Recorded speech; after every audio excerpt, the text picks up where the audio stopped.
The tale of Ross Poldark, who returned to England in the 1700s after fighting in the American Revolution, has captured the imagination of millions, not just for its narrative, but for the swashbuckling image of Cornwall it presents. But Cornish MP Steve Double thinks this is only half the story.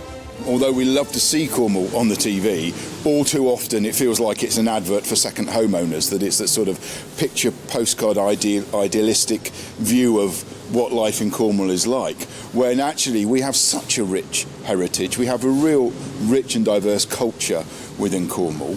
Our history is full of great moments and really significant things where we have contributed to the UK and in fact the world, and I think we would just like to see more of that more accurately represented on the TV.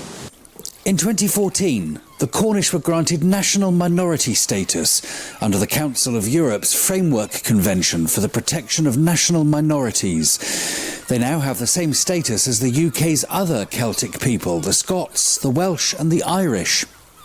Since then, we've been kind of grappling with exactly what that means, and I think through this media bill, there was an opportunity to kind of just nudge the BBC to say, look, you really need to give regard to the identity of the Cornish that has been recognised by the government in your public service broadcast obligation. So it really was just sort of, if you like, laying down a bit of a challenge to the BBC to say, look, how are you representing the Cornish within your public service remit?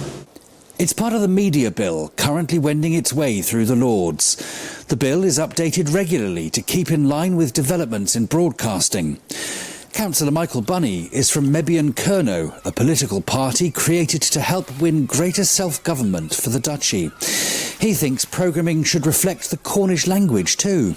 People love Cornish place names, Cornish house names, they're all around us. So I think recognition of the language, and I hope a real positive, inclusive celebration of it as part of our culture and part of our history and heritage. I actually think that's increasing, which is great. It's brilliant. We're il cafos ag an sueriol splan ag ymysg honeycomb crunch, praline caramel ag an wef. In 2016, the UK's first advert in Cornish hit our screens. But with only around 1,000 fluent speakers, it's unlikely we'll be seeing Cornish language programming anytime soon. The hope is, though, we'll be watching more shows portraying real life in Cornwall without a pasty or a cream tea in sight. Jeff Moody, GB News.